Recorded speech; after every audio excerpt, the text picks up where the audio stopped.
Semana de reflexão. Amigo Rio Mar. Estimados amigos, irmãos e irmãs, o Dom Mário Pascoaloto, bispo auxiliar da Arquidiocese de Manaus, emérito hoje, ele escreveu um livro. Eu tive a graça de ler e eu li esse livro todo no confessionário, sabe? Levei para o confessionário e aí quando não tinha pessoas se confessando, então eu lia um pouco, um capítulo. Não é um livro grande, é um livro de fácil leitura. Depois entrava alguém e a gente atendia. Quando tinha uma folga, retomava a leitura.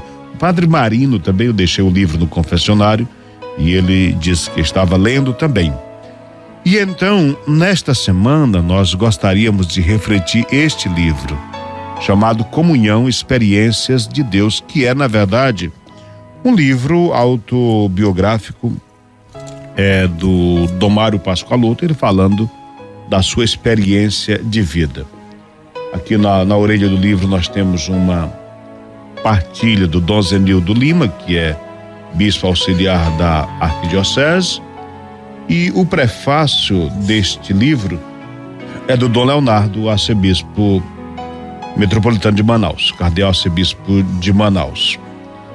Nós temos a apresentação do Frei Hans, que é o fundador das Fazendas da Esperança. Todos nós sabemos que o Dom Mário Pascoaloto é um entusiasta, trabalhador da Fazenda da Esperança. Ele luta muito para combater a dependência química aqui em Manaus, mas também no interior. Eu sei que ele tem acompanhado a implantação de algumas Fazendas da Esperança para resgatar vidas.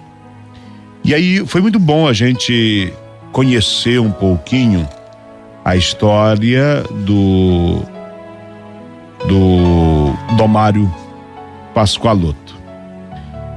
Ele diz que há anos muitos amigos pediram para que ele gravasse um pouco a sua experiência, mas ele sempre achou que isso não era muito bom, não era necessário, não havia essa pretensão da parte dele. Ele disse assim: tem poucas pessoas que leriam livros hoje em dia, então não era muito interessante. Mas com o passar do tempo, pessoas foram insistindo que deveria escrever a sua história, e aí então ocorreu que ele precisou passar por uma cirurgia e ficar muito tempo lá em Guaratinguetá, São Paulo, lá no Hospital Frei Galvão, se recuperando de uma cirurgia na coluna. Então veio uma amiga chamada Iraci, que o convenceu que é vontade de Deus também isso, contar um pouco a sua história, deixar registrado. E então ele começou a contar a sua história gravando. Depois alguém vai transcrever a sua história para que ele pudesse publicar esse livro sobre a sua vida. Não é sobre a sua vida uma propaganda de ser, não. Sobre a sua vida de fé. Agora, uma vida de fé tem uma origem, né? Tem uma história. O Dom Mário Pascoaloto, então, ele diz que nasceu migrante temporário. E explica o que isso quer dizer. Ele diz que viveu na terra de Veneto, no nordeste da Itália, mas durante a última grande guerra mundial, a Segunda Guerra Mundial, e depois por alguns anos, aquela região tinha muita carência, muita pobreza. Muitas famílias da sua paróquia de São Cipriano de Roncardi, mudaram para Lombardia, centro do norte da Itália, ou para o noroeste, para Piemonte. A sua família nunca teve condições de migrar, mas o seu pai e sua mãe, todo ano, mesmo com criança pequena, iam passar 5 meses em Piemonte, trabalhando duro numa olaria dos outros. Naquele tempo, os tijolos quase todos eram cheios, não havia buraco como hoje em dia, e seus pais iam fazer isso praticamente de maio até setembro, no tempo mais quente, e não era nada fácil para eles. Portanto, foi numa dessas viagens, em 25 de junho de 1938, que nasceu o que depois seria o Dom Mário Pascoaloto, bispo auxiliar da Arquidiocese de Manaus. Ele disse que voltou a esse lugar do seu nascimento algumas vezes, já como padre e também como bispo. Naquela viagem houve muita aventura, porque era plena guerra mundial. Diz que com eles, com a família, havia viajado também duas primas, uma de 15 anos e outra de 13, e choravam muito porque longe dos pais, especialmente porque havia muitos bombardeios. Um contexto bastante duro para a gente imaginar o nascimento de uma criança e crescer vendo essas atrocidades, né, de bomba caindo no canto, no outro. Todo dia saber que morreu um tio, um parente, um amigo, um familiar, um vizinho. Ele diz quantas vezes de noite, à medida em que ele foi crescendo, voltando para a sua terra, já com 3 anos de idade, já tendo que ver tudo isso. Ele nasceu em 38, a guerra vai até 45, então até os 8 anos de idade, até 7 anos de idade, ele vai viver no meio da guerra. Ele disse que quando era bem jovem, bem criança, quantas vezes de noite eles saíram de casa por medo dos bombardeios, iam esconder-se nos campos de milho lá alto, já alto. É interessante que ele disse, ele não tinha muito medo, talvez pela inocência da criança. O fato é que em certo ponto suas primas insistiram tanto que antes que terminasse a estação de trabalho, seus pais voltaram de novo para Veneto.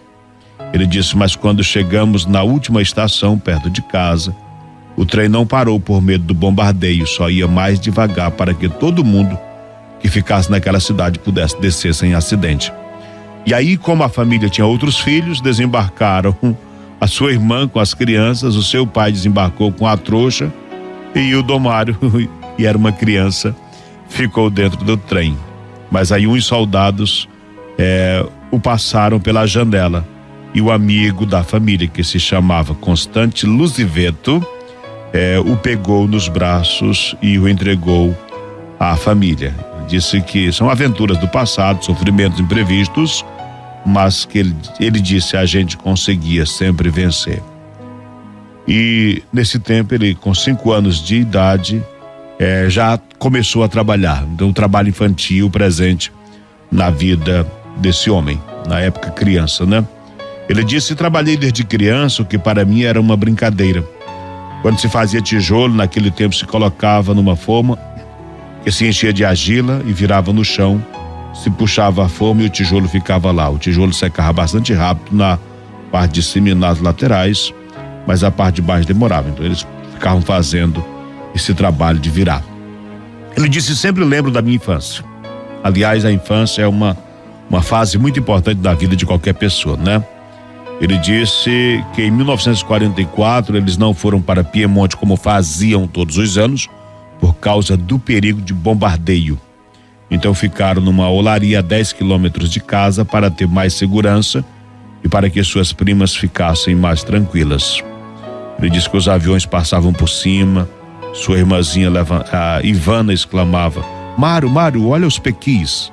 Eram os aviões de guerra que passavam atordoando, ameaçando, trazendo dor e sofrimento, morte na vida das pessoas ali daquela comunidade. É nesse contexto de guerra, de violência, que cresce a criança, vai crescendo essa criança, batizada com o nome de Mário Pascoaloto.